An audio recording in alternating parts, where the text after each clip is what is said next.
ઓમ શ્રી ગણેશાય નમઃ. જય શ્રી કૃષ્ણ મિત્રો. આજે આપણે ગણપતિજીની કથા જે બુધવારના દિવસે સાંભળવામાં આવે છે. ગણપતિજીને મંગળવાર અને બુધવાર આ બંને દિવસ સમર્પણ છે. તો બુધવારે અને મંગળવારે ગણપતિજીની કથા સાંભળવાનો ખૂબ જ મહિમા છે. મિત્રો, તમે બધા જાણો જ છો કે ગણપતિજી વિઘ્નહર્તા દેવ છે. તો એની કથા સાંભળશો, ભગવાન ખુશ થશે, આપણા સર્વ વિઘ્ન સંકટ દૂર કરશે. માટે ભગવાન ગણેશની કથા જરૂર સાંભળજો. માતા લક્ષ્મી અને ગણપતિજીની કથા આપણે સાંભળશું. બહુ સમય પહેલાની વાત છે. એક ગામમાં એક બહુ જ ગરીબ બ્રાહ્મણ પરિવાર રહેતો હતો અને બ્રાહ્મણી ગણપતિજીની પરમ ભક્ત હતી. ગણપતિજીની સેવા પૂજા કરે અને ભગવાન ગણેશને ભોગ પણ ધરાવે. એક દિવસ બ્રાહ્મણી ગણપતિજીને કહે છે, હે ભગવાન, આજે ઘરમાં કંઈ પણ ખાવાનું નથી. હું તમને કેવી રીતે ભોગ લગાવું? એટલે મૂર્તિમાંથી ગણપતિજી બોલ્યા, ચિંતા ન કરો, તમે લક્ષ્મીજીને આમંત્રણ આપો. તો બ્રાહ્મણી બોલ્યા કે લક્ષ્મીજી ક્યાં મળે, મને ક્યાં મળશે અને હું લક્ષ્મીજીને શું ખવડાવીશ? મારા ઘરમાં તો કંઈ નથી. એટલે ગણપતિજી બોલ્યા, તમે પહેલા લક્ષ્મીજીને નોતરું તો આપો, અને આજે શનિવાર છે માટે લક્ષ્મીજી પીપળાના ઝાડ પાસે મળશે તમને. ત્યારે બ્રાહ્મણી લક્ષ્મીજીને નોતરું આપવા જાય છે. તેમને લક્ષ્મીજી પીપળાના ઝાડ પાસે મળ્યા, જે સાદા વસ્ત્રમાં માં લક્ષ્મીજી સાધારણ સ્ત્રીના રૂપમાં ત્યાં બેઠા હતા. બ્રાહ્મણીજીએ તેમને લક્ષ્મીજી સમજીને નોતરું આપ્યું. લક્ષ્મીજી બોલ્યા કે બહેન, મેં તો તારું ઘર નથી જોયું, તો હું તારી સાથે આવી રહી છું. લક્ષ્મીજી બ્રાહ્મણી સાથે એના ઘરે આવી ગયા. ત્યારે ગણપતિજીને તે બ્રાહ્મણી કહે છે કે હે પ્રભુ, હે ગણેશજી, હવે હું શું કરું? શું ખવડાવું લક્ષ્મીજીને? મારા ઘરમાં તો કંઈ જ નથી. લક્ષ્મીજી તો મારી સાથે જ આવી ગયા છે ને. હું તો પાડોશીના ઘરે માંગીને પણ કેવી રીતે લાવું? તો ગણપતિજી કહે છે કે લક્ષ્મીજી પાસેથી ભંડારાની ચાવી માંગી લો. ડોસી બ્રાહ્મણી લક્ષ્મીજી પાસે ભંડારાની ચાવી માંગે છે. લક્ષ્મીજીએ તેને ચાવી આપી. બ્રાહ્મણીએ ભંડાર ઘર ખોલ્યું અને જોયું તો ભંડાર ભર્યા પડ્યા હતા. અન્નધનના ભંડાર ભર્યા હતા. એટલે બ્રાહ્મણી તો બહુ ખુશ થઈ ગઈ અને પછી એણે 56 ભોગ બનાવ્યા. પ્રેમથી, શ્રદ્ધાથી લક્ષ્મીજીને થાળ ધરાવ્યો, લક્ષ્મીજીને જમવા આપ્યું, ગણપતિજીને ભોગ ધરાવ્યો અને બધા જ પરિવારવાળાએ પણ ભર પેટ ખાધું. પછી જ્યારે લક્ષ્મીજી જતા હતા તો બ્રાહ્મણીએ લક્ષ્મીજીને રોક્યા. ત્યારે લક્ષ્મીજી બોલ્યા, બહેન, હું એક જગ્યા પર સ્થિર નથી રહેતી. હું બધાનું માન રાખું છું, બધાના ઘરે જાઉં છું અને બધાના ઘરે આવું પણ છું. અને જેવા જેના કર્મ છે તે અનુસાર, તે કર્મના અનુસાર તેને ત્યાં હું નિવાસ કરું છું. આમ કહીને લક્ષ્મીજી પછી ત્યાંથી ચાલ્યા ગયા. હે ગણપતિજી, જેવી કૃપા તમે બ્રાહ્મણી પર કરી એવી રીતે અમારા પર પણ કૃપા કરજો. હે માતા લક્ષ્મી, અમારા ભંડાર પણ એ બ્રાહ્મણીની જેમ ભરજો. તમારી આ વાર્તા જે કોઈ સંભળાવે કે કોઈ હોંકારો ભરે, એના અન્નધનના ભંડાર ભર્યા હંમેશા રાખજો. જય શ્રી ગણેશ, જય મા લક્ષ્મી. ગણપતિજી અને એક કંજૂસ સ્ત્રીની આ વાર્તા છે. ઓમ શ્રી ગણેશાય નમઃ. શ્રીચંદ નામનો એક વ્યક્તિ ભગવાન ગણેશનો બહુ મોટો ભક્ત હતો. તે ભગવાન ગણેશના બુધવારનું વ્રત રાખે. તો એક દિવસ રાતે સૂઈ રહ્યા હતા ત્યારે ભગવાન ગણેશ તેના સપનામાં આવ્યા અને કહે છે કે ભક્ત શ્રીચંદ, તું મારા બુધવારના વ્રત અને પૂજા સાચા હૃદયથી કરે છે, તો મારી એવી ઈચ્છા છે કે હવે આવતા બુધવારના દિવસે એક બાળકને જમવા માટે આમંત્રિત કરજે અને તેને પ્રેમથી ભોજન કરાવજે. આમ કરીશ એટલે તારા ઘરમાં સુખ, સમૃદ્ધિ અને શાંતિનો વાસ થશે. આમ કહીને ભગવાન અંતર્ધ્યાન થઈ ગયા. બીજા દિવસે સવારે શ્રીચંદ ઉઠ્યો ત્યારે આ સપનાની વાત તેની પત્ની નિર્મલાને કહી. શ્રીચંદની પત્ની નિર્મલા સ્વભાવથી બહુ કંજૂસ હતી. ક્યારે પણ કોઈને દાન પુણ્ય કરતી નહીં. એટલે નિર્મલા કહે છે અરે શ્રીચંદને કહે છે કે શ્રીચંદને, અરે તમે પણ શું સપનાઓમાં વિશ્વાસ કરો છો? અરે આમ બાળકોને જમાડવાથી જો સુખ સમૃદ્ધિ આવે તો આપણા ભળ્યા ભંડાર હોત ને. જો તમે કહો છો એ પ્રમાણે જો દાન પુણ્યનું કાર્ય કરતા રહીશું તો જે થોડું ઘણું ઘરમાં છે ને એ પણ લૂંટાઈ જશે. આ સાંભળી શ્રીચંદ બોલ્યા, અરે નિર્મલા, એક જ બુધવારની તો વાત છે, એક બાળકને જ તો જમાડવાના છે. એક થાળી જો કોઈને જમાડી પણ દઈશું તો તારું શું બગડી જશે? એટલે નિર્મલા બોલી, ઠીક છે, બુધવાર તો આવવા દો, ત્યારે જોયું જશે.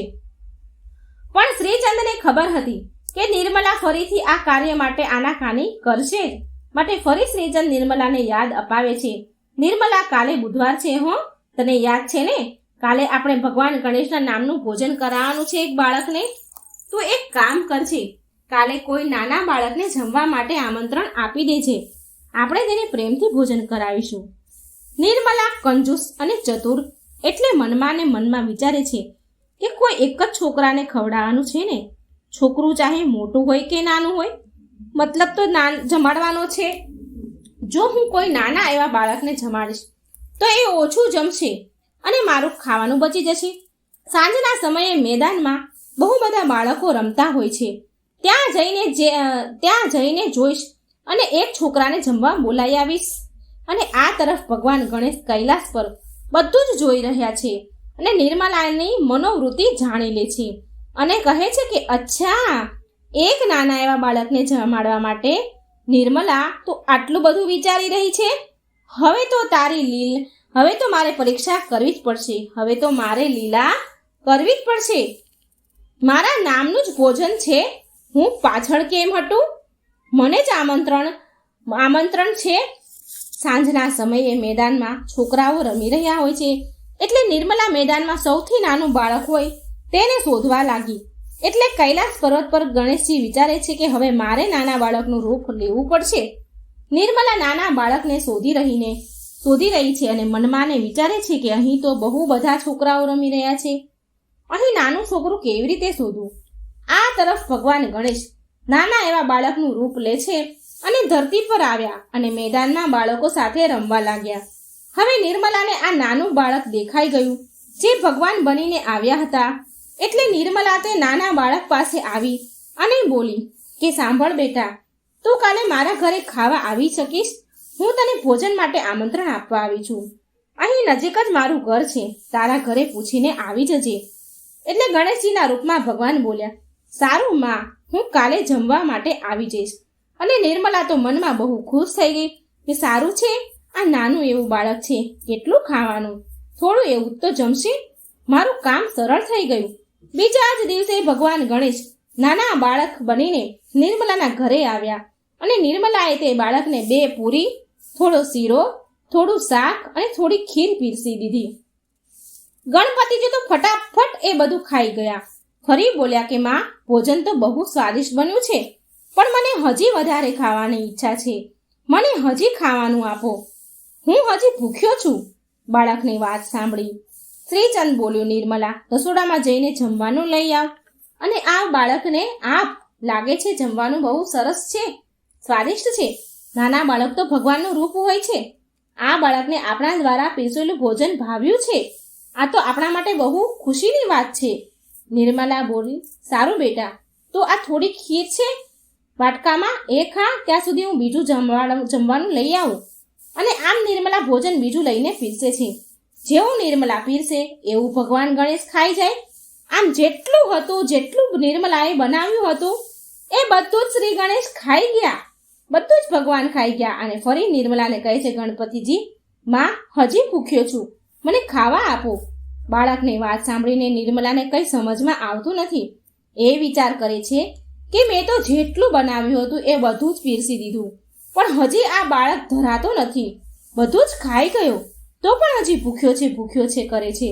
ભગવાનના રૂપમાં બાળક નિર્મલાને વારંવાર કહી રહ્યા છે કે માં, હજી ભૂખ લાગી છે, હજી ભૂખ્યો છું, ખાવા આપો. અને નિર્મલાને તો ગુસ્સો આવે છે અને બોલી કે હવે હું તને શું આપું? મેં જેટલું પણ ખાવાનું બનાવ્યું હતું એ બધું જ તને ખવડાવી દીધું, તું ખાયા જ કરે છે. એટલામાં શ્રીચંદ બોલ્યો, હે નિર્મલા, મને તો આ ચમત્કારી બાળક લાગે છે. અને આમંત્રણ નિર્મલા, અતિથિ તો ભગવાનનું રૂપ હોય છે. આમ પણ અતિથિ ભગવાન કહેવાય. આ બાળકની વાતને તો માનવી જ પડશે આપણે. આ જેમ કહે એમ આપણે કરવું જ પડશે. એટલામાં તે બાળક બોલ્યો, માં, હજી તમારા ઘરમાં ભોજન ખલાસ નથી થયું.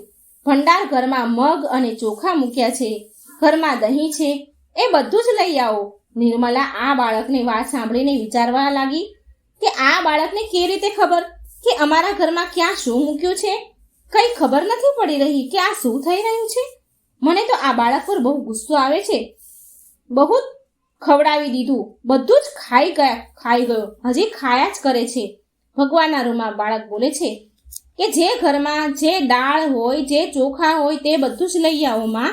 નિર્મલા તો ઘરમાંથી કાચી દાળ, લોટ, ચોખા, મગ જે પણ મૂકે છે તે બધું જ ખાઈ જાય છે. ભગવાન ફરી નિર્મલાને કહે છે, માં, તમે ભંડાર ઘરમાં જે ઘઉંની બોરી મૂકી છે તે પણ લઈ આવો. નિર્મલા તો તે બાળક જેમ તેમ ખાય તેનો જીવ જાય છે.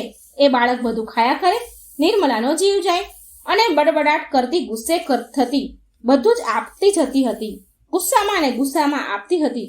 મનમાં બોલે કે અરે, આ બાળક છે કે કોઈ ભૂત જેને હું ઘરમાં લઈ આવી છું. હું તો નાનું બાળક સમજીને લાવી હતી કે ખીર ખાશે તો કેટલી ખાશે, થોડુંક એવું તો ખાશે, પણ આ તો બધું જ સાફ કરી જશે. હે રામ, હું હવે શું કરું? નિર્મલા તો શ્રીચંદ પર ગુસ્સો કરે છે. તે કહે છે કે જમાડો હજી બાળકને, એટલે બધું સાફ થઈ જાય, આપણા ભંડાર ખાલી થઈ જાય. શ્રીચંદને ખબર પડી જાય છે કે આ કોઈ સાધારણ બાળક નથી. શ્રીચંદ હાથ જોડીને ભગવાનને પ્રાર્થના કરે છે અને બોલે છે કે પ્રભુ, હું તમને ઓળખી ગયો છું કે તમે આ નાના બાળકના રૂપમાં નિર્મલાને સંદેશ આપવા માંગો છો. પણ નિર્મલા હકીકતમાં ગભરાઈ ગઈ. પ્રભુ, તમે અમને માફ કરો, ક્ષમા કરો. નિર્મલા તો રડવા જ લાગી. જ્યારે નિર્મલા ઘરમાંથી બધું જ ખવડાવી દે છે અને કશું જ પણ નથી રહેતું, અન્નનો દાણો પણ નથી રહેતો, ત્યારે ભગવાન શ્રી ગણેશ પ્રગટ થયા. ભગવાનને જોઈને શ્રીચંદ હાથ જોડીને પગે લાગે છે અને નિર્મલા પણ બાળકથી ભગવાન થયા એટલે એ પગે લાગે છે. આ જોઈને એ ચોંકી ગઈ. બાળકમાંથી શ્રી ગણેશ ભગવાનનું સ્વરૂપ થયું. એ આશ્ચર્ય પામી. ભગવાન ગણેશ નિર્મલાને કહે છે કે માં, ભોજન જમાડવામાં કેમ કંજૂસી કરો છો? તમારે તો માત્ર એક બાળકને જમાડવાનો હતો અને એમાં પણ તમે સૌથી નાનું બાળક હોય તેને જમાડવાનું વિચાર્યું, જેથી તે વધારે ન જમે. બસ આ માટે મેં બાળકના રૂપમાં તમને શિક્ષા આપી. ક્યારેય પણ કોઈ અતિથિને ભોજન માટે આમંત્રણ આપો, સાચા હૃદયથી, કોઈ કપટ વગર ભોજન પીરસો અને જમાડો. પ્રેમપૂર્વક દાન પૂન કરવાથી ઘરમાં સુખ સમૃદ્ધિ, ધન વૈભવ, અન્નના ભંડાર ભર્યા રહે છે. ભગવાનની વાત સાંભળી નિર્મલા માફી માંગવા લાગી. પ્રભુ, મને ક્ષમા કરી દો. હું ક્યારે પણ કંજૂસી નહીં કરું. સદાય ઈચ્છા શક્તિ પ્રમાણે દાન પુણ્ય કરીશ અને અતિથિ મહેમાનોને જમાડવામાં ક્યારેય કંજૂસી નહીં કરું. પછી ભગવાન ગણેશ શ્રીચંદ અને નિર્મલાને આશીર્વાદ આપે છે. જેટલું પણ ભગવાને ખાધું હતું એના 4 ગણું પાછું કરીને આપે છે. રસોડામાં મૂકી દીધું અને ભગવાન ગણેશ જતા સમયે નિર્મલાના ઘરની જમીન પર એક લાત મારી. એનાથી એક સુંદર મહેલ બની ગયો. શ્રીચંદને તેની ભક્તિનું ફળ મળી ગયું અને નિર્મલાને શીખ મળી ગઈ.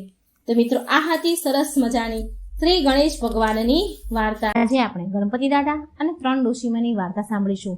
ખૂબ સરસ મજાની વાર્તા છે. ગણપતિજીની દાદાની વાર્તાઓ જરૂર સાંભળજો મિત્રો. એક સમયની વાત છે. એક ગામમાં સરલા નામના એક ડોશીમા રહેતા હતા. તે ડોશીમા ભગવાન ગણેશની બહુ પૂજાપાઠ કરતા હતા, બહુ ભક્તિ કરતા હતા. સરલા ડોશીમાને 2 દીકરા હતા. બંને દીકરા એના ઘરે બારે સુખી હતા. દીકરા બહુ સુખ શાંતિથી રહેતા હતા, પોતપોતાના ઘરે ખુશ હતા. સરલા ડોશીમાની બસ એક જ ઈચ્છા હતી કે તેમના મૃત્યુ પહેલાં તેમને ભગવાન ગણેશના દર્શન થાય. તે આ ભક્તિભાવથી રોજ ગણપતિજીને પ્રાર્થના કરતા, પૂજાપાઠ કરતા, મંદિરે દર્શન કરવા જતા. એકવાર ડોશીમા મંદિરમાં ભગવાન ગણેશના દર્શન કરી રહ્યા હતા અને તે સમયે ત્યાંથી એક સાધુ બાબા ત્યાંથી નીકળી રહ્યા હતા. તે સાધુ મહારાજે આ ડોશીમાની પ્રાર્થના કરતા જોયા. એમની પ્રાર્થના સાંભળી. તે સરલા ડોશીમા ભગવાનને કહી રહ્યા હતા, પ્રાર્થના કરી રહ્યા હતા કે ગણેશજી, હે પ્રભુ, મારા ઉપર કૃપા કરો. મારા મૃત્યુ પહેલાં, મારા મરતા પહેલાં હું તમારા દર્શન કરવા માંગુ છું. બસ ભગવાન, મારી આ છેલ્લી ઈચ્છા છે, પૂરી કરી દો. આમ પ્રાર્થના કરી રહ્યા હતા અને પેલા સાધુ મહારાજે આ સાંભળ્યું. એટલે તે સાધુ મહારાજ ડોશીમાને કહેવા લાગ્યા કે માં, જો તમારે મોક્ષની પ્રાપ્તિ કરવી છે અને પ્રભુ ગણેશના દર્શન કરવા છે, તમે દર્શન કરવા માંગો છો, તો તમારે તીર્થયાત્રા કરવી જોઈએ. ભગવાન ગણેશના બધા જ મંદિરોમાં જઈને દર્શન કરવા જોઈએ. પ્રભુને પામવા માટે પ્રભુને સમર્પિત થવું જ પડે છે, ત્યારે પ્રભુ મળે છે. આ સાંભળી ડોશીમાં બોલ્યા, જો આવું હોય ને તો હું ગણપતિજીના બધા જ મંદિરોમાં જઈને દર્શન કરીશ. દર્શન કરવા માટે હું જરૂર જઈશ, જો મને ભગવાન દર્શન આપે તો. પછી સરલા ડોશીમાએ તેમના છોકરાને તેમને યાત્રામાં જવું છે એવી ઈચ્છા જગાવી એવું કહ્યું. એટલે તેમના છોકરાઓએ રાજી ખુશીથી તેમને માતાને, તે સરલા ડોશીમાને યાત્રામાં જવાની તેણે બધી જ વ્યવસ્થા કરી આપી. બધું જ સરસ મજાની વ્યવસ્થા કરી. અને એમના છોકરાઓ એમની માને કહે છે કે લો માં, આ તમારી તીર્થયાત્રાની ટિકિટ છે. તમે શાંતિથી રાજી ખુશીથી તીર્થયાત્રામાં જાઓ અને પ્રભુના દર્શન કરો. સરલા ડોશીમાનો બીજો દીકરો બોલ્યો, માં, તમે એકલા યાત્રામાં કેવી રીતે જશો? કેવી રીતે કરશો? શું અમે કોઈ તમારી સાથે આવીએ માં? સરલા ડોશીમા બોલ્યા, ના ના ના મારા વાલા દીકરાઓ, તમે અહીં રહી તમારા પરિવાર અને બાળકોને સંભાળો, તમારી ઘર ગૃહસ્થીને સંભાળો. હું શાંતિથી યાત્રા કરી આવીશ. તેમની વહુ બોલી, માજી, અમને તમારી બહુ યાદ આવશે. તમે જલ્દી આવજો અને અમે તમારી વાટ જોઈશું. પછી સરલા ડોશીમાં તેમના દીકરાઓને ગળે મળીને ખુશ થયા, ખૂબ વાલ કર્યો, જેમ કે જ્યારે ફરી ક્યારે પાછા આવવાના જ નથી તેમ એ બધાને ગળે મળ્યા. ઘરના બધા સભ્યોને હળી મળીને એ ગયા. પછી યાત્રામાં જવા નીકળી ગયા. સરલા ડોશીમાં દેશના પ્રસિદ્ધ ગણપતિ દાદાના મંદિરમાં જઈને દર્શન કરતા અને ગણેશ ભગવાનના જાપ કરતા, એના નામના જાપ કરતા. ઓમ શ્રી ગણેશાય નમઃ, ઓમ શ્રી ગણેશાય નમઃ. આમ મંદિરે જઈને ભગવાનના જાપ કરતા, દર્શન કરતા. આમ શહેરોના મંદિરના દર્શનો માટે જાય છે. એકવાર સરલા ડોશીમાં બીજા કોઈ મંદિરના દર્શન કરવા માટે નીકળે છે, જાય છે, ત્યારે બહુ વરસાદ આવે છે. એ મંદિરે પહોંચી જ ગયા હોય છે. એ સમયે બહુ તેજ વરસાદ પડે છે. એટલે જે ત્યાંનું મંદિર હોય, ત્યાંની જે ધર્મશાળા હોય ત્યાં જાય છે, તેમાં રહી જાય છે, ધર્મશાળામાં રહે છે. ત્યાં ધર્મશાળામાં તેની મુલાકાત બીજી બે ડોશીમા સાથે થાય છે, જે તેના જેટલી જ ઉંમરની હોય છે. ધર્મશાળામાં આ ત્રણેય ડોશીમા બેઠા વાતો કરતા હોય છે. એમાં પેલી બે ડોશીઓ વાતો કરે છે. તેમાંથી એક કહે છે કે આ વરસાદ તો બંધ થવાનું નામ જ નથી લેતો. વરસાદ બંધ થઈ જાય તો કાલ સવારે ગણપતિજીના દર્શન સારી રીતે થઈ જાય, પણ આ વરસાદ તો ઊભો જ નથી રહેતો, કેટલો જોરમાં આવે છે, ઊભો રહેવાનું નામ જ ક્યાં લે છે. વાતાવરણ પણ બહુ ઠંડુ થઈ ગયું છે, બહુ ઠંડી લાગી રહી છે, લાય ધાબળો કાઢીને ઓઢી લઉં. એટલે બીજા ડોશીમાં પણ બોલ્યા, જે એની જોડે હતા, કે હું પણ નવી સાલ કાઢી લઉં, બહુ ઠંડી લાગે છે, વાતાવરણ ઠંડુ થઈ ગયું છે. મારા છોકરા અને વહુએ મારા માટે નવી સાલ અને ધાબળો ખરીદીને લઈને આપ્યો છે મને, મારી જાત્રા માટે. મારી સાલ અને ધાબળો બહુ મોંઘા લાવ્યા છે મારા વહુ અને દીકરાઓ. સરલા ડોશીમાં આ બંને ડોશીમાની વાતો સાંભળે છે. તે બંને ડોશીમાં તેના ઘર પરિવારની વાતો કરી રહ્યા હતા અને સરલા ડોશીમાં ભગવાન ગણેશના નામનો પાઠ કરી રહ્યા હતા. આ તરફ કૈલાસ પર ભગવાન ગણેશ તેમની દિવ્ય દ્રષ્ટિથી આ બધું જ જોઈ રહ્યા હતા. ભગવાન ગણેશને વિચાર આવ્યો કે હું આ ત્રણેય ડોશીમાની પરીક્ષા લઉં. આમ વિચાર કરી ભગવાન ગણેશ એક ભિખારીનું રૂપ લઈને ધરતી પર આવ્યા. બહુ તેજ જોરદાર વરસાદ આવી રહ્યો હતો. એટલે ભારે વરસાદમાં ભગવાન ગણેશ ભિખારી બનીને ત્યાં ધર્મશાળામાં આવ્યા, જ્યાં આ ત્રણેય ડોશીમાં રોકાયા હતા. અને વરસાદમાં પલળતા બૂમ પાડીને કહી રહ્યા છે કે આ વરસાદમાં મારા પૂરા કપડાં ભીના થઈ ગયા છે. માં, મને બહુ ઠંડી લાગી રહી છે, મને કંઈ ઓઢવાનું આપો ને, હું બહુ ધ્રુજી રહ્યો છું, મારા કપડાં ભીના થઈ ગયા છે, હું ઠરી રહ્યો છું, મને કંઈ ઓઢવાનું આપો ને, મને કોઈ તમારી સાલ કે ધાબળો હોય તો આપો ને. આ ભિખારીનો અવાજ અંદર બેઠેલા આ 3 ડોશીઓ સાંભળે છે. સૂતા સૂતા આડા પડતા પડતા આ બધું એને અવાજ સંભળાઈ રહ્યો છે ભિખારીનો.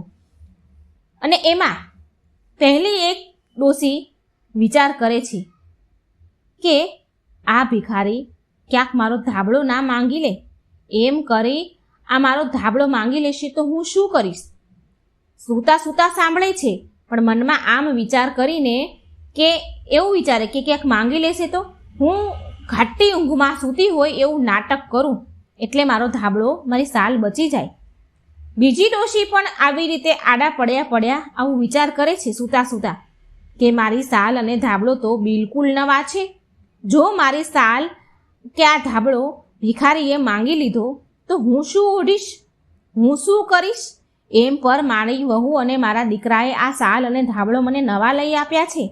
હજી તો મારે આ સાલ અને ધાબળો કેટલાય વર્ષો વાપરવાના છે. ના ના ના ના, મારો આ સાલ અને ધાબળો તો હું નહીં જ આપું. હું પણ સૂવાનું નાટક કરું, નહીં તો મારી નવી સાલ મારા હાથમાંથી ચાલી જશે. આમ વિચાર કરી એ પણ સૂવાનું, એ ડોશીમાં પણ સૂવાનું નાટક કરે છે. પણ સરલા ડોશીમાં તો બહુ દયાળુ હતા, ખૂબ સારા સ્વભાવના હતા. તે બહાર આવ્યા અને આવીને જોયું કે ભિખારી ઠંડીથી ધ્રુજી રહ્યો છે. વરસાદમાં પૂરો પલળી ગયો છે અને થર થર કરીને ધ્રુજે છે. એટલે તેણે સરલા ડોશીમાએ ભિખારીને કહ્યું કે બેટા, ચિંતા ના કર, મારી પાસે સ્વેટર અને સાલ બંને છે. હું સ્વેટર પહેરી લઈશ, તું મારો આ ધાબળો લઈ જા. એમ પણ મારી જાત્રાનો અહીં છેલ્લો દિવસ છે આજે, કાલનું કાલે જોયું જશે. હવે જેવો જ સરલા ડોશીમાં તે ધાબળો ભિખારીને આપે છે, તો જેવો જ આપે છે એવા જ ભિખારીમાં ભગવાન ગણેશ રૂપમાં આવી જાય છે, ગણેશ રૂપમાં પ્રગટ થયા. સરલા ડોશીમાં તો ભગવાનના દર્શન કરીને ગદગદ થઈ ગયા, આંખોમાં આંસુ આવી ગયા અને બોલી ઉઠ્યા, પ્રભુ તમે મને દર્શન આપ્યા, હું તો તમારા દર્શન કરીને ધન્ય થઈ ગયો. ગણપતિજી બોલ્યા, માં, હું તમારી ભક્તિથી બહુ પ્રસન્ન છું. તમે મારી પરીક્ષામાં સફળ થયા છો માં. માંગો માં, તમારે શું જોઈએ છે? સરલા ડોશીમાં બોલ્યા, પ્રભુ, બસ મારી એક જ ઈચ્છા હતી, તમારા દર્શન કરવાની, જે તમે મને દર્શન આપીને પૂરી કરી દીધી. હવે મારી કોઈ ઈચ્છા નથી. પ્રભુ, મને તમારા ચરણોમાં સ્થાન આપો. આમ કહીને સરલા ડોશીમાં ભગવાન ગણેશના પગે લાગવા માટે આવે છે. જેવા જ ભગવાનને ગણપતિ દાદાને પગે લાગે છે તેવા જ તેના પ્રાણ ઉડી જાય છે. તેમને લેવા માટે સ્વર્ગમાંથી વિમાન આવ્યું અને તે વિમાનમાં ગણપતિજી અને ડોશીમાં બેઠા અને સ્વર્ગલોક ચાલ્યા ગયા. બીજા દિવસે સવારે ડોશીમાં પડ્યા હતા, જ્યાં એનું શ્રાપ પડ્યું હતું, તે ડોશીમાં પાસે પેલા 2 ડોશીમાં આવે છે જે અંદર હતા. તે આ ડોશીમાને જગાડવાની ખૂબ કોશિશ કરે છે, પણ ડોશીમાં તો ભગવાન ગણપતિજીમાં વિલીન થઈ ગયા હતા. માત્ર તેનું નશ્વર શરીર જ ધરતી પર રહ્યું હતું. ડોશીમાની આત્માને તો મોક્ષ મળી ગયો હતો. આસપાસના લોકોએ પણ આ ડોશીમાને જોયા અને બોલ્યા, આ માજી તો ભગવાનના ઘરે ચાલ્યા ગયા છે. પછી પેલી 2 ડોશીઓ મંદિરના દર્શન કરીને પોતપોતાને ઘરે ગઈ અને સરલા ડોશીમાના વહુ અને દીકરાએ તેની માતાના અંતિમ સંસ્કાર કર્યા. તેમના દીકરાઓ જાણતા હતા કે તેમની માતાની આત્માને ભગવાન ગણેશે મોક્ષ પ્રદાન કરી દીધો છે. તો મિત્રો, આ હતી સરસ મજાની ગણપતિજી અને ડોશીમાની વાર્તા. જો મારી વાર્તા સારી લાગે તો મારી ચેનલને લાઇક, સબસ્ક્રાઈબ અને શેર જરૂર કરજો. કોમેન્ટ બોક્સમાં ગણપતિજીનું નામ જરૂર લખજો. ગણપતિ દાદાની ખીરની આ વાર્તા છે. જ્યારે ગણેશજી બાળક બનીને પહોંચી ગયા એક ડોશીમાના ઘરે, પછી શું થયું તો ચાલો સાંભળીએ. મિત્રો, એકવાર ગણપતિજી બેઠા બેઠા આરામ કરી રહ્યા હતા તો તેમને વિચાર આવ્યો કે બાળક બનીને પૃથ્વી પર ભ્રમણ કરવા જાઓ અને મારા ભક્તોની પરીક્ષા લઉં આજે તો, એમ વિચાર કરે છે. આમ વિચાર કરી ગણપતિ દાદાએ એક નાના બાળકનું રૂપ લીધું અને ધરતી પર આવ્યા. ગણપતિજીએ એક ચમચીમાં દૂધ અને બીજી મુઠ્ઠીમાં ચપટી ચોખા લીધા અને ગામમાં આવ્યા અને ત્યાં ફરવા લાગ્યા અને ગામમાં ઘરે ઘરે જઈને ગામના લોકોને કહે છે કે કોઈ મારા માટે ખીર બનાવી દો ને, કોઈ મારા માટે ખીર બનાવો ને, મને ખીર ખાવી છે. પણ તે બાળક સ્વરૂપ ગણપતિજીની વાત કોઈ સાંભળતું જ નથી અને બધા જ તે બાળકની હસી ઉડાવે છે અને કહે છે કે શું આ એક ચમચી દૂધની કંઈ ખીર બને? એક મુઠ્ઠી ચોખાને એક ચમચી દૂધની ખીર બનતી હશે કંઈ? એમ કરી આ બાળકની મસ્કરી કરે. ગણેશજી તો ભગવાન તેમ આખા ગામમાં ફર્યા. ખીર બનાવવા માટે ચમચી દૂધ, મુઠ્ઠી ચોખા લઈ આખા ગામમાં ફરે છે, પણ કોઈ ગણપતિજીને ખીર બનાવી આપતું નથી. અને ફરતા ફરતા પછી એક ઝૂંપડી પાસે આવ્યા અને ઝૂંપડી પાસે એક ડોશીમા બેઠા હતા. તે બહુ જ ગરીબ હતા. તે ડોશીમાએ આ બાળકનો અવાજ સાંભળ્યો કે બધા પાસે તે ખીર બનાવવા માટે કહે છે, પણ કોઈ બનાવી નથી આપી રહ્યું. એટલે એ ડોશીમાએ આ બાળકનો અવાજ સાંભળી અને કહે છે, ડોશીમા બાળકને એની પાસે બોલાવે છે અને કહે છે, લાવ બેટા, હું તને ખીર બનાવી આપું. તે ડોશીમા ઝૂંપડીમાં ગયા એના ઘરમાં ખીર બનાવવા માટે.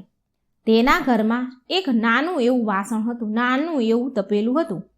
તેમાં ડોશીમાએ તે બાળક પાસેથી એક ચમચી દૂધ અને મુઠ્ઠી ચોખા લીધા અને તે વાસણમાં નાખ્યા, તપેલીમાં નાખ્યા અને તે તપેલું ખીરનું ચૂલા ઉપર ચડાવી દીધું.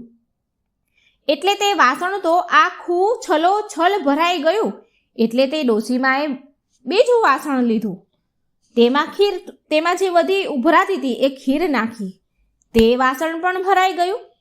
ડોશીમા પાસે હવે જેટલા પણ વાસણ હતા, મોટા મોટા તપેલીઓ કે જે પણ વાસણ હતા એ બધા લીધા.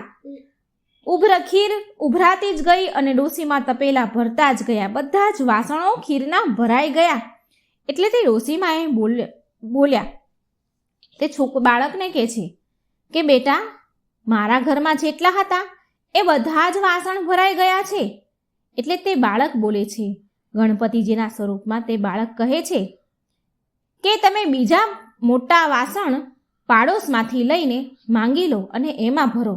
એટલે તે ડોશીમાં પાડોશીના ઘરે જાય છે અને મોટી તપેલીઓ ઉછીની માંગે છે અને ઘરે લઈ આવે છે.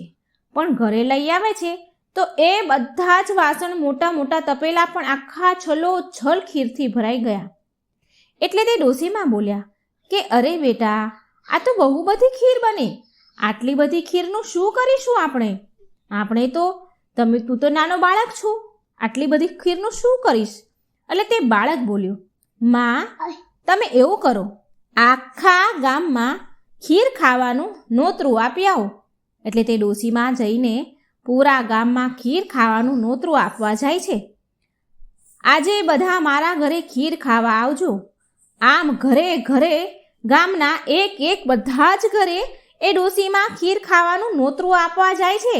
પણ મિત્રો, તે ડોશીમાં બધા જ ગામના લોકો તે ડોશીમા ઉપર હસવા લાગ્યા કે આ ડોશી તો એટલી બધી ગરીબ છે કે બધા પાસે રોજ ખાવાનું માંગતી ફરે છે.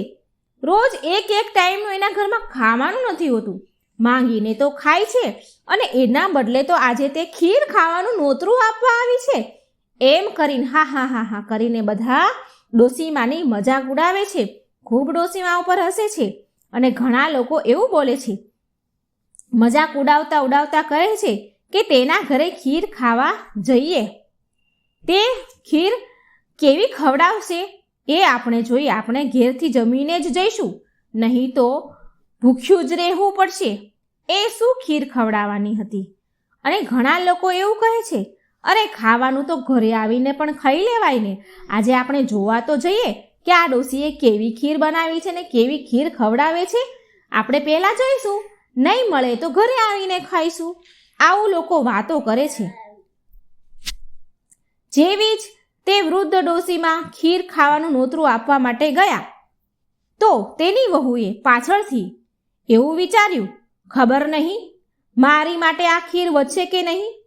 મારા સાસુ તો આખા ગામમાં નોતરું આપવા ગયા છે, આ ખીર વધે નહીં.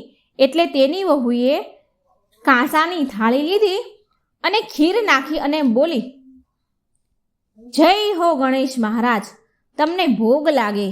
આમ બોલી તેણે ખીર ખાવાનું શરૂ કરી દીધું. ડોશીમાં તો નોતરું આપવા ગયા અને પછી પેલીએ પાછળથી ભગવાન ગણેશજીનું નામ લઈને ખીર ખાધી. અને પછી આખા ગામના બહુ બધા લોકો ખીર ખાવા માટે ઘરે આવે છે.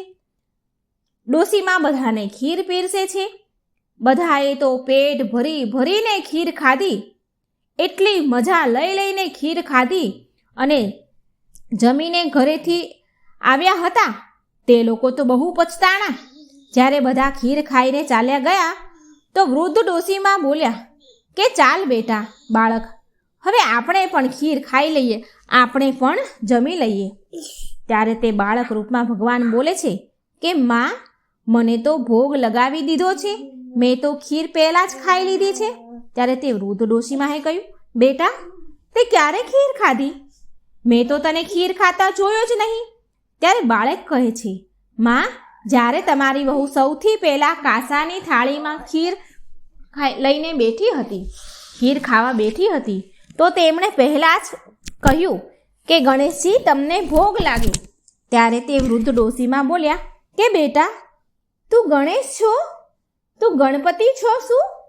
ત્યારે તે બાળક બોલ્યો, હા માં, હું જ ગણેશ છું. આ સાંભળીને વૃદ્ધ ડોશીમાં તો ખુશ થઈ ગયા અને એની આંખોમાંથી તો આંસુડા વહેવા માંડ્યા. એ ગદગદ થઈ ગયા, ભગવાનના ચરણે પડ્યા, પગે લાગ્યા. ગણેશજીએ તેને ખૂબ આશીર્વાદ આપ્યા અને તેને ત્યાંથી જતાં ગણેશજીએ તેની ઝૂંપડી ઉપર લાત લગાવી, એક લાત મારતા ગયા અને એનાથી તેની ત્યાં એક મોટો ભવ્ય મહેલ બની ગયો. નોકર ચાકર આવી ગયા, ધનના ભંડાર ભરાઈ ગયા, અન્ન ધનના ભંડાર ભરાણા. તો આ બાળ સ્વરૂપ ગણેશજીની વાર્તા હતી. હે ગણપતિ દાદા, જેવી રીતે તમે તે વૃદ્ધ ડોશીમા પર કૃપા કરી, તેવી તમારા ભક્તો ઉપર વાર્તા સાંભળનાર, કહેનાર, હોકારો ભરનાર બધા જ ઉપર તમારી એવી કૃપા વરસાવજો. જય ગણપતિ દાદા વિઘ્નહર્તા દેવની જય હો. આજે આપણે સાંભળીશું ગણપતિજીના લગ્નની વાર્તા. ગણપતિજીએ તેમના લગ્ન માટે શું શું કર્યું હતું, ત્યારે તેના લગ્ન થયા. તો આ સરસ મજાની વાર્તા છે મિત્રો, પૂરી સાંભળજો. એક દિવસની વાત છે. ભગવાન શંકર અને માતા પાર્વતી એકબીજા સાથે વાર્તાલાપ કરી રહ્યા હતા. એવામાં ભગવાન ગણેશ ત્યાં આવે છે. એટલે ગણપતિજી બોલ્યા, શું વાત છે માતાજી, પિતાજી, તમે મને કેમ બોલાવ્યો? એટલે શંકર ભગવાન બોલ્યા, હા પુત્ર ગણેશ, તમારી માતા તમારા બંને ભાઈઓની ખૂબ ચિંતા કરી રહ્યા છે. તમારા બંને ભાઈના વિવાહ વિશે ચિંતા કરે છે. તમારી માતાની ઈચ્છા છે કે તમારા બંને ભાઈઓના લગ્ન જલ્દીથી જલ્દી થઈ જાય. એટલે ગણપતિજી બોલ્યા કે હે માતાશ્રી, હે પિતાજી, તમે મારી બિલકુલ જ ચિંતા ના કરશો. જે કારણથી મારા માતા પિતા હેરાન થાય, હું એ કારણ જ સમાપ્ત કરી દઈશ. મેં નિર્ણય કરી લીધો છે કે હું વિવાહ નહીં કરું. આટલું કહીને ભગવાન ગણેશ ત્યાંથી ચાલ્યા જાય છે. એટલે શંકર ભગવાન માં પાર્વતીને સમજાવે છે કે દેવી, તમારે દુઃખી થવાની કોઈ જરૂરત નથી. બધું સમય પર છોડી દો. સમય તેની જાતે જ બધું બરાબર કરી દેશે. તમે જોજો, એક દિવસ પુત્ર ગણેશ જ વિવાહ માટે જરૂર રાજી થઈ જશે. અને આ તરફ ભગવાન ગણેશ વનમાં તપસ્યા કરવા માટે ચાલ્યા જાય છે. ગણેશજી ધ્યાનમાં મગ્ન હતા. એટલામાં ત્યાંથી દેવી તુલસી આવ્યા. દેવી તુલસી ત્યાંથી નીકળે છે અને ભગવાન ગણેશના આવા વિચિત્ર રૂપને જોઈને તે ગણેશજીથી બહુ જ પ્રભાવિત થઈ જાય છે.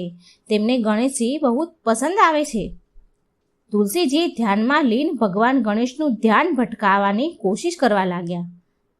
હાથની બંગડીઓ ખખડાવવા લાગ્યા, પગના ઝાંઝરનો અવાજ કરવા લાગ્યા.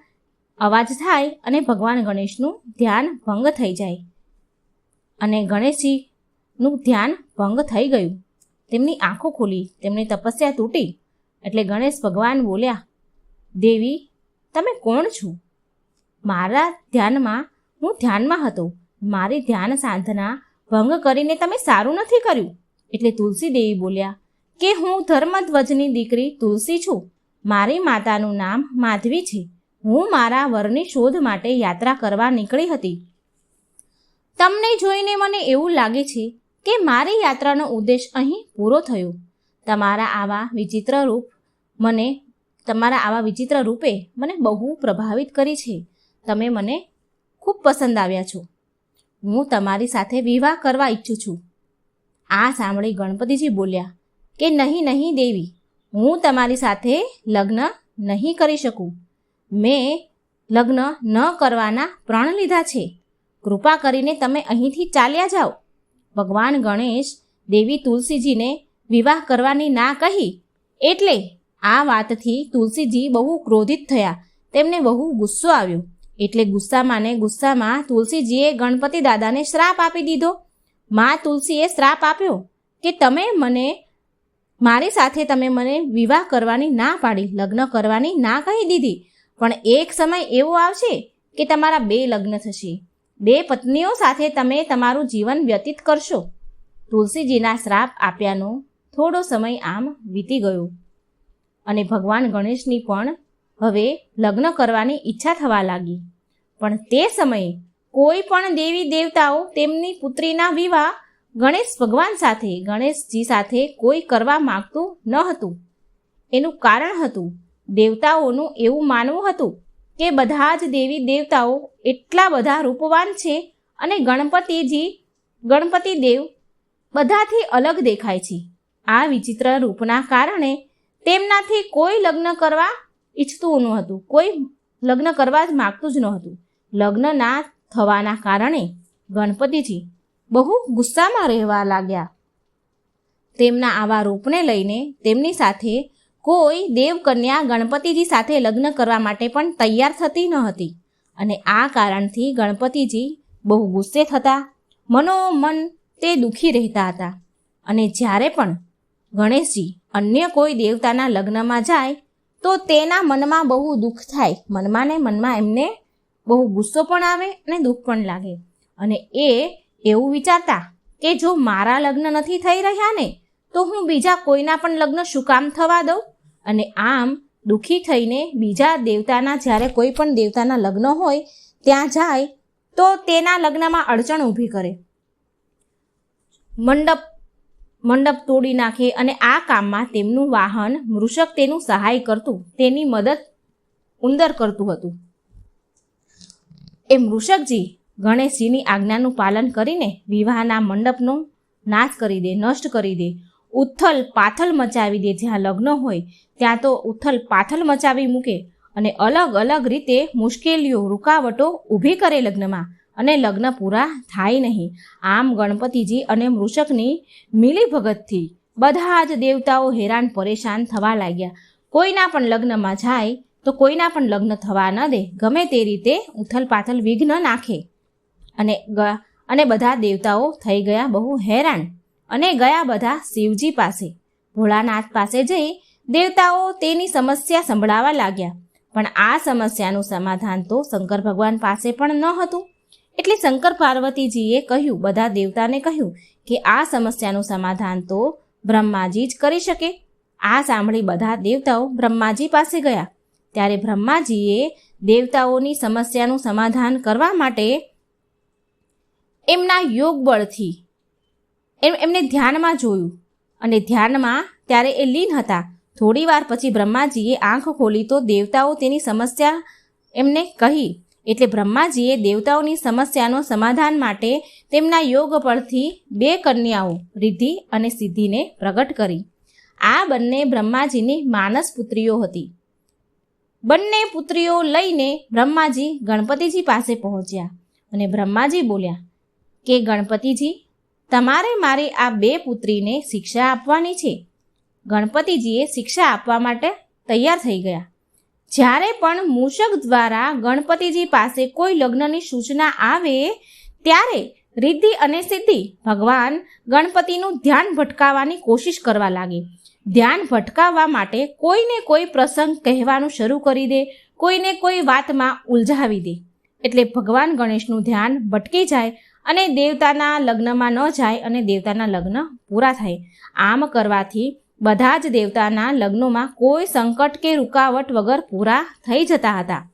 પણ એક દિવસ મૃષકે ગણપતિજીને કહ્યું કે દેવતાઓના લગ્ન કોઈ સંકટ, કોઈ રૂકાવટ વિના પૂરા થઈ રહ્યા છે.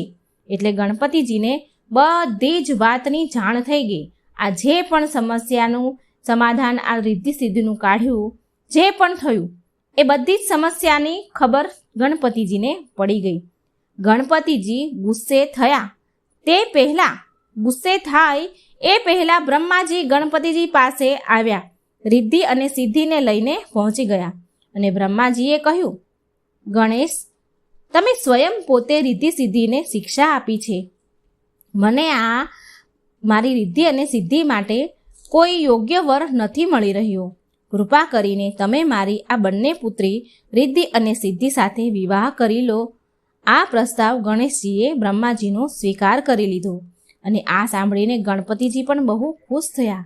એમને લગ્ન કરવાની ઈચ્છા હતી એ હવે પૂરી થવાની હતી. ગણપતિજી ખૂબ રાજી થયા અને આ પ્રકારે ગણપતિજીના લગ્ન સંપૂર્ણ થયા, લગ્ન થયા. અને ત્યાર પછી તેમને 2 પુત્રની પ્રાપ્તિ થઈ, જેનું નામ હતું શુભ અને લાભ. તો મિત્રો, આમ ગણપતિજીના લગ્ન થયા હતા. તો આ વાર્તા તમને કેવી લાગી? જો તમને સારી લાગે તો કમેન્ટ બોક્સમાં જરૂર લખજો. મારી વાર્તાઓ સારી લાગે તો ચેનલને સબસ્ક્રાઈબ કરજો, લાઈક કરજો, શેર કરજો.